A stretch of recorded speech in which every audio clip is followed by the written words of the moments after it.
Next curve. Hi, everyone. Welcome to Next Curve's Rethink webcast. I hope you like my new voice, courtesy of a little bit of a bug I had over the weekend. But yes, we cover the tech and industry topics and happenings that matter. And I'm Leonard Lee, Executive Analyst at Next Curve. Today, I'm joined by the famously notorious, is that good this time? Famously notorious. I'll take that one. Notoriously famous. You can do Yes. one or the other.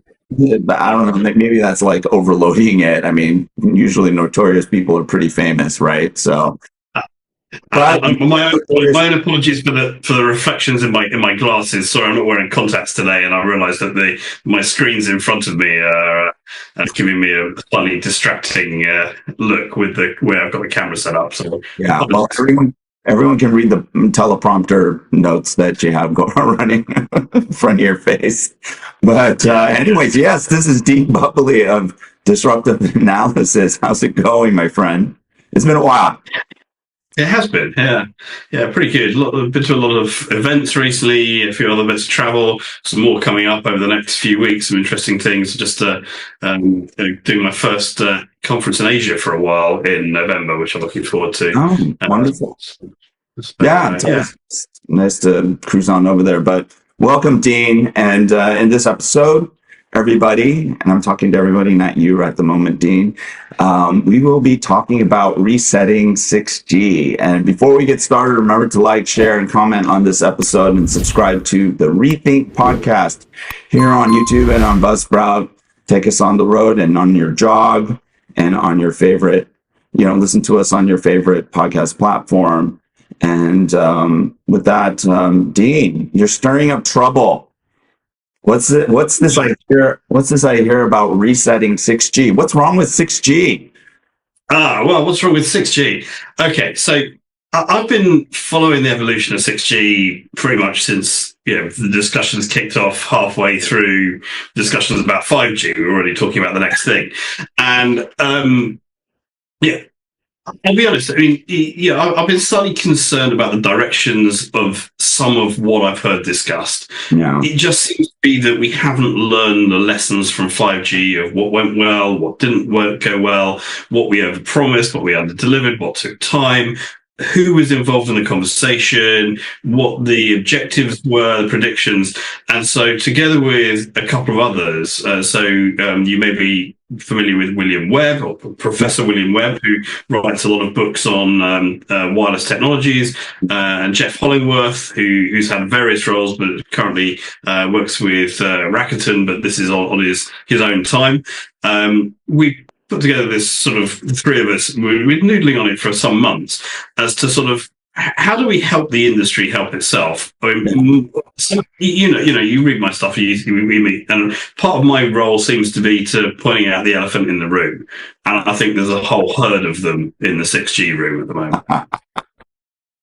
Yeah, I would agree. I've been following, I myself probably about the same time you were tracking all this stuff. Well, pretty much when the 6G, early phases of the 6G conversation were happening, I was tuning in. Quite frankly, I started tuning out because it just became really far departed from where I thought the problems really were, coming off of what we were witnessing with 5G, right? I mean, I think it boils down to a digestion problem, and the technology maybe getting ahead of itself. But I don't know. I want to get your take, but just wanted to share what my, I guess, some early disillusionment has been with 6G, and then with now the framework coming out, it's a lot of head scratching for me. But yeah, I mean that was sort of, that's where I am now with this stuff, right? And I think that the way I characterize it is I see there's three possible ideologies or philosophies for 6G. There is the first one, which is almost like the sort of maximalist approach of turn everything up to 11, maximize throughput, expand the spider diagram on all axes, come up with a new set of fantasy use cases. So we had in the 5G hype era, we had autonomous vehicles and robotic remote surgery. And for 6G, we're getting cyber physical systems. And I'm not joking. I've seen this on a slide, the Internet of Nanobio things.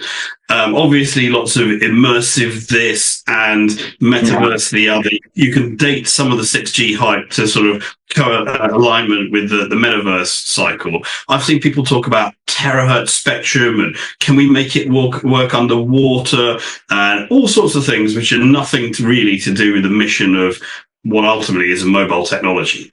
So I sort of stereotype that rather unfairly as the sort of metaverse for dolphins vision. And that's the sort of a mix of some of the vendors talk that up. And also there's a fair tranche about academia in that camp as well, where clearly they want to do research on the cutting edge of stuff that hasn't been researched before. And so it's understandable. On the other side, I think increasingly I'm seeing a lot of the mobile operators that are having the digestion problems you mentioned before. Yeah. And they're almost like sort of thinking, well, maybe if I can take some antacid tablets, and we'll come back to it a bit later. The line I heard from one CTIO in Europe was, I want to have this for the Brisbane Olympics, not LA. I want it to be essentially a software upgrade. And so that's the sort of gentle evolution of 5G. Don't change the status quo. Leave it for the existing ecosystem and mobile operator concept. And that to my mind is sort of dialing it right down and almost like putting the mute button on. So what we're the three of us, and we all got slightly different views on bits of this, but we're all fairly aligned on the main principles, what I refer to as maximum usefulness.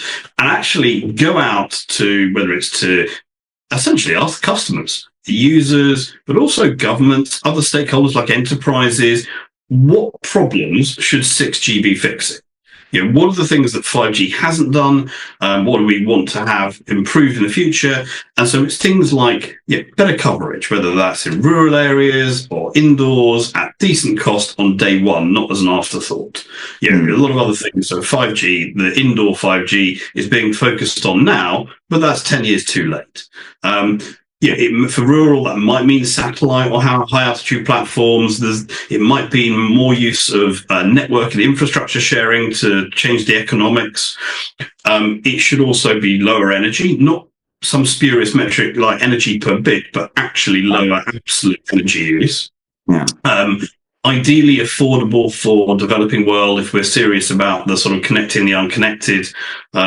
Messaging. I mean, let's be honest, 5G hasn't connected the unconnected. Pretty much everyone who's got a 5G phone today has previously had a 4G or a 3G one. And an awful lot of people are still buying 3G and 4G ones. And the other side of it is to sort of make it more inclusive in terms of stakeholders. So we've seen this rise in private networks and enterprises, in shared networks that are run by could be tower companies or infrastructure companies or neutral hosts. And it's almost like to democratize 6G rather than starting from the principle of it's going to be MNOs and then maybe the rest as an afterthought. So that's the type of philosophy. Let's say maximum usefulness. And I think it also has to be balanced. It has to. Okay, so here's one of the impressions I got is as I was looking at what they were doing with the, I guess you call it the use case diagram, and it's something that you've marked up as part of the 6G reset, is that it seems to be losing a bit of its focus on what, let's say, what's the technology, quote unquote technology, is not really, it's a collection of technologies, right? And then it's ideally progressing mobile wireless infrastructure in a new direction and hopefully forward, not backwards. But it seems really overloaded with a lot of stuff. I mean, things like security, sustainability. I mean, are we delaying this stuff until 6G, or isn't that just a treatment or some priorities that are more near term and are maybe detached from the technology evolution and the evolution of the infrastructure itself, right? I mean, these are like givens that we should have today. I don't know what your take was there. I would agree, and certainly, I think one of the things when you look at the ITU framework document, it's worth here slightly different. There's slightly different problems with the sort of ITU vision of what they call IMT 2030, and then what gets done for whether it's in 3GPP or other organisations to create technology standards that then are submitted to ITU for ratification as IN 2030 official or compliant technology. It's worth saying that the keeper of the G's really is the ITU, but 3GPP sort of was a bit sneaky in the 5G era and called its proposed technology 5G NR. So it sort of, almost like sort of stole the G branding a little bit. So I say the ITU version. Now, ITU is obviously it's a UN agency, and so they have to sit around the table with 190 countries or however many people were in working party 5D. And so there's a fair amount of diplomacy and geopolitics that go and compromise that go into that document. And I wasn't there, but I've got a certain amount of sort of insight into sort of what was discussed and some things which were controversial and the trading points. And so I accept that, clearly the people who put it together had a very, very difficult balancing act to come out with something that was at least half acceptable to everyone in the room. But luckily I have the privilege of not having to negotiate with 190 countries. I can say what I think, and so I can criticise bits of it that I like and that I don't like. Sure. And I think that some of the things there you mentioned, yes, sustainability and security ought to be a given. But that comes. There are a few things that are specific. So you want to have maybe quantum safe encryption is an obvious one for security, which people do talk about with 5G, but I quite like it designed into 6G up front. Same thing for sustainability. For 5G, it was this sort of metric of energy per bit, and I really don't like the per bit metrics, whether it's cost per bit or energy per bit, because there's too much. When you double click on that sort of obscures what's really going on. I went to a great event, and someone sort of put up a straw man discussion saying, well, why don't we just devise 6G as being 5G but using half the energy, and just leave it at that. And actually that would be good. But obviously there's other stuff where I really disagree with some of the stuff on the ITU wheel is that this focus on immersive and XR, that was sort of temporarily cool about 3-4 years ago, and all this was starting to be discussed. But it's now looking quite niche. And if we did it today, we would probably say, "Oh, actually, it's got to be Gen AI centric or whatever it is." And I'm sure by 2030 there's going to be something else. So I think that the sort of XR is an interesting set of use cases and problems, but I don't think that should be central to any vision of 6G. The other one, which I really disagree with, is this idea from some in that community that it will define the future of computing and distributed computing, and that's sort of a bit of a sort of edge compute or mech on steroids approach, where essentially the mobile industry is turning up to the distributed computing party late and trying to say, "Hey, we're going to sort all this out for you," and the compute and cloud industry is sort of looking at it and going, "You're the customer, not the supplier, or defining what the future of computing is. Thank you anyway." So I think that there's a bit of sort of mobile industry hubris baked into that.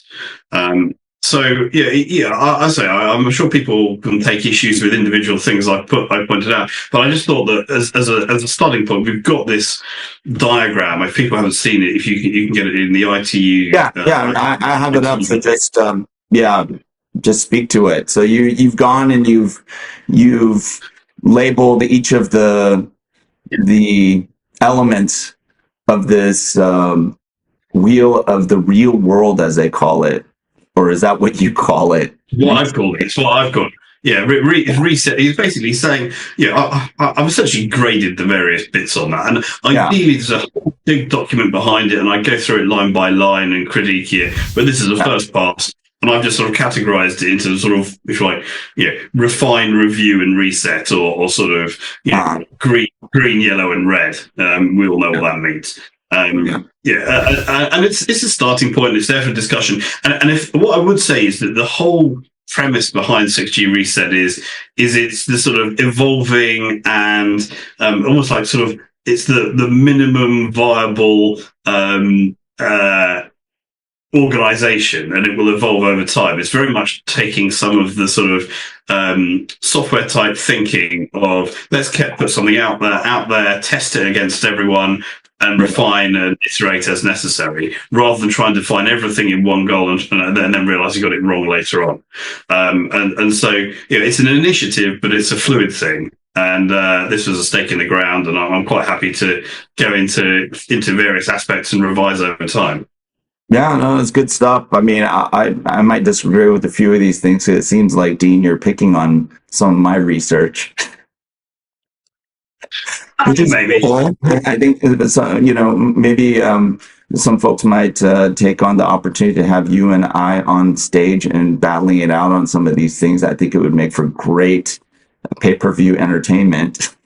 I'll be up for that. I mean, things like the other one is this sort of the massive IoT. I mean, we're still using the 4G version of IoT. Yeah, things like MBIoT. We've just got RedCap coming into view for 5G. The idea, I've suddenly seen forecasts again. There's going to be trillions of connected devices. We're going to add in every RFID sensor in there. I'm like, those aren't going to be using mobile technology. Some of them aren't even going to be wireless. I mean, if you've got a connected device in a factory, if it needs power, for example, it's a complex sensor or it's something with a moving part, you'll probably use power over Ethernet or USB because you need electricity as well as connectivity. Again, it's just sort of, there seems to be the mobile industry trying to do everything. And I realise that there's this clamour of everyone who's got stuff in R&D at the moment, and there's thousands of possibilities, and everyone's shouting me.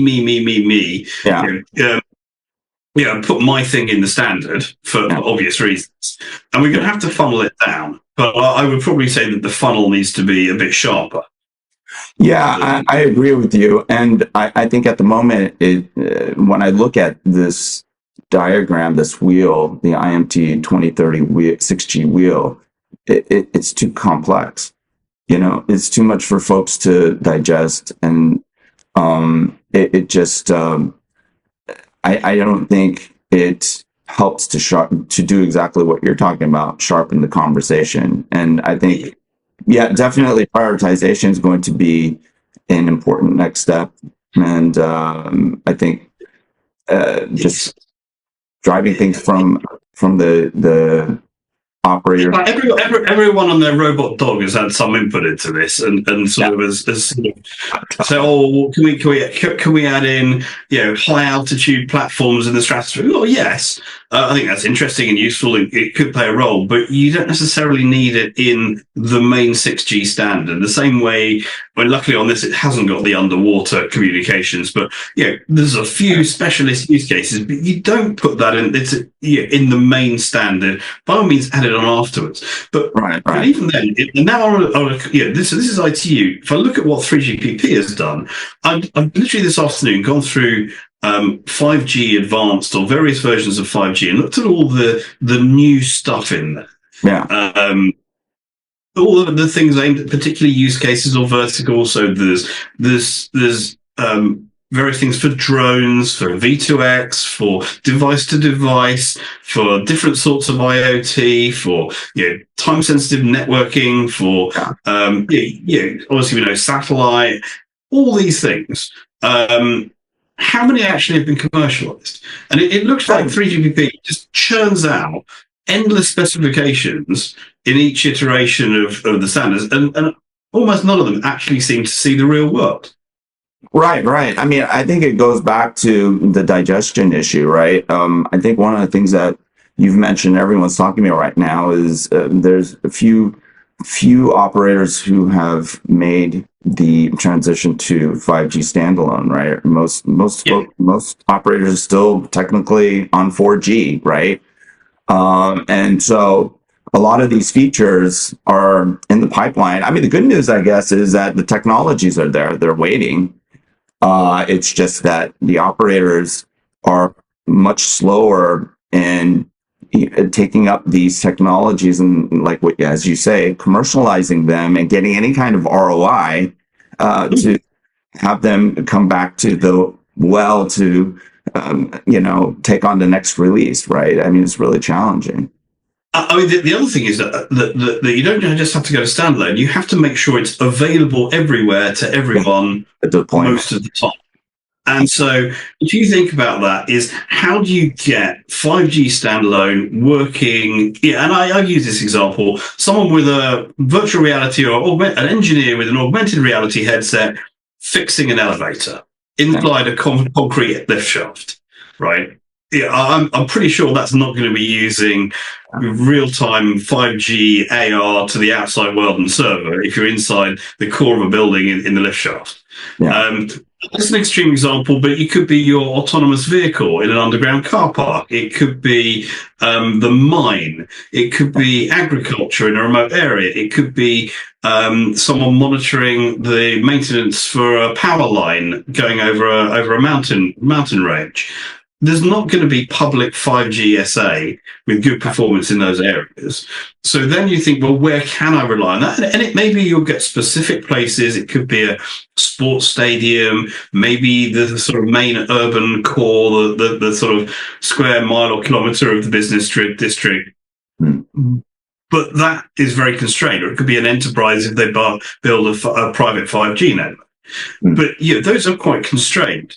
And I think that a lot of the suggested use cases need, if not ubiquitous coverage, then at least very good coverage indeed. Then you've got the timing issue, is that we're only now getting, you say, to standalone. And this is release 15 standalone in a lot of cases. Yeah. And so in theory, you then got releases 16, 17, 18, 19, 20, and then 6G is supposed to be release 21. Some of the features will come in release 20 rather than 21. What's the cycle time between each of those? Or are we just going to pick and choose and we do, red caps in release 17, we'll have some of that. Maybe there's something in 19, we'll add that in. And so do we end up with this sort of buffet style of bits and pieces of the different releases and standards or have some sort of harmonization? It doesn't make sense to me. Right. No, I agree with you. I mean, to me, it seems like 6G in its current form, it has an identity crisis up against 5G, right? And it seems like my first impression of this is it's just a bunch of 5G advanced 5G 5.5G cans kicked down the road. That was my initial impression, and to a large extent, I think it's true. But I know that in your prelude toward setting up a 6G reset, you were pretty harsh on 5G, as you have been up to this point. But I mean, I think 5G. I viewed it as a moderate upgrade. It allows more capacity. It's more efficient in some ways. I just don't think that a lot of the fancier features and services that were being pitched, or certainly not all this sort of trillions of dollars of GDP uplift, it's just massively overhyped. Yeah, I mean, I agree with you on the hype. I think the technology, however, is there. There's definitely a penetration, a minimum penetration that has to happen in markets to unleash a lot of what you described before in terms of coverage and ubiquity. That definitely has taken a lot longer, but I think that's what we suffer with each of the quote unquote generations of mobile wireless technologies, right? I think it's just that this time it's much more, the promise was, and the hype was much more expansive, and I think everyone really just went nuts with it, right? But That's including politicians and regulators as well. And I think that the industry, it overlooked the coverage issue. It also overlooked just how much of a heavy lift it was to go to sort of a cloud native standalone core. And I think there's a whole bunch of the sort of cloud bit of this, whether it's the security, the automation, the platforms, private cloud, public cloud, all of that stuff. Yeah. And at the same time, people then started layering on, stuff like Open RAN and disaggregation. So you ended up with trying to do 3 or 4 very complicated things simultaneously with interdependencies between them all. And you're throwing in new spectrum bands that reduce your propagation or increased your energy consumption. It was basically too much with too many interdependencies, and unsurprisingly, it sort of ground to a halt in some cases. Yeah. Okay. Well, I generally agree with you. Not on everything, which is fine, because you and I sometimes don't see eye to eye, and that's okay. I think that's perfectly okay. So what we're trying to do with 6G Reset is try to sort of start the debate with... You know what? You're reading my mind. It's really creepy. I was just about to ask you that. You're a very strange person it must be true. I am the Dean Bubley on the other side of the pond. We must have like some quantum entanglement going on there, Dean. Excellent. Go ahead. Yeah, so what we're trying to do is try to reset 6G discussion in terms of real world requirements and also what can realistically be delivered. Obviously we've got some aspiration there as well, but essentially rather than having it be led by the maximalist view or the reduce the risks to the status quo stance, is actually say, well, we've got some concrete things we want to do.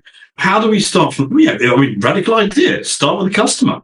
What do people want? What do people want? And actually, if you ask people what the consumers, what they want is they want reliable performance.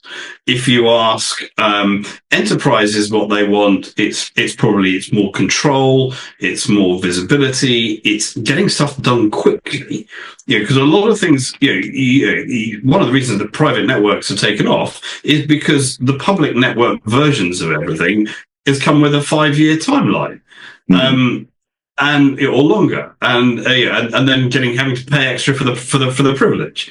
Yeah. So I think that there's the requirement for sort of multi-stakeholderism is a very, very trendy word, but essentially lots of different types of organizations being involved, whether it's enterprises, governments, cities, as well as operators, but also things like infracos. Sometimes there's complaints about lack of investment. Well, the easiest way to change that is diversify the base that could invest. And so I think it's broaden the appeal and democratize the technology, and really it's to have honest conversations and to try to get away from the inertia effect. So one of the things that I look at is the role of technology lock-in, either for a specific vendor, but also technology families. And we tend to have this sort of inertia effect. There is often an expectation that you will do an upgrade of existing infrastructure to new infrastructure, which therefore makes it difficult for new entrants to participate. And I think we need to think carefully about how we manage that. I think it's looking at different commercial models. I think that governments need to take a view on this as well, as to sort of either what do they want for their citizens, but also we're going to have some fairly thorny geopolitical issues, and I'll stay clear of them on this conversation, but we need to be honest about, are we going to end up with one version of 6G? I would say there is a reasonable probability, 30-40%, we're going to see some form of divergence. So there will be a need to sort of use maybe some sort of clever AI glue to create hybrids. I haven't mentioned AI until now, I just realized. I think as the thing I pointed out, and I'm doing my workshop on it in London in a month or so's time, is I think we need to design it for the real world rather than the world we can sort of fantasize about or put up as a sci-fi fantasy, or just perpetuate the status quo. The real world is unfortunately more complicated than both of those visions. Actually, it sounds more like a Spinal Tap Rocky documentary. A rockumentary? Isn't that what it is? Did Spinal Tap come up? I mean, you said turning up to 11, so I figured. I thought I used the Spinal Tap analogy rather than. I normally default to things like Monty Python, and I'm not sure how well that internationalizes, but yeah. Oh, it's very international. Trust me, I grew up on Monty Python, so it would resonate. I'm not 6G, but I once wrote an entire blog post about RCS messaging, which was essentially channeling. I rewrote the parrot sketch, the dead parrot sketch, line by line, talking about RCS. That's for another time, I think.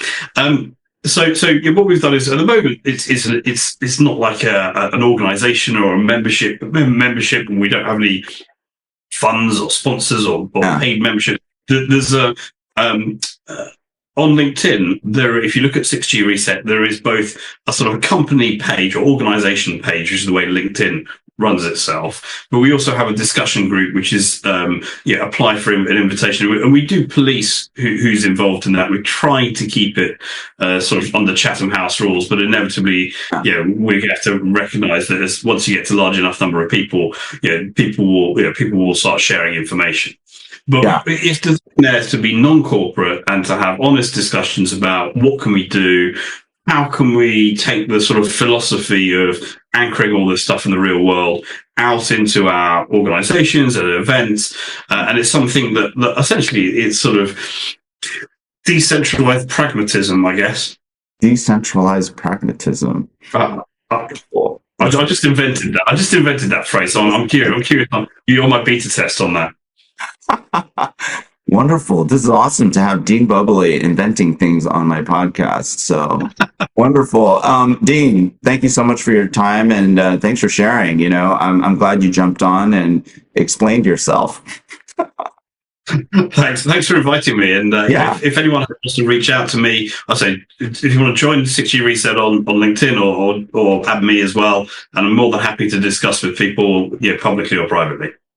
Are you reading something off my glasses? Because you know what, you're like, I don't know if you're moderating or I'm moderating, but you are like, we don't have a script, by the way, but you are reading my mind, my friend.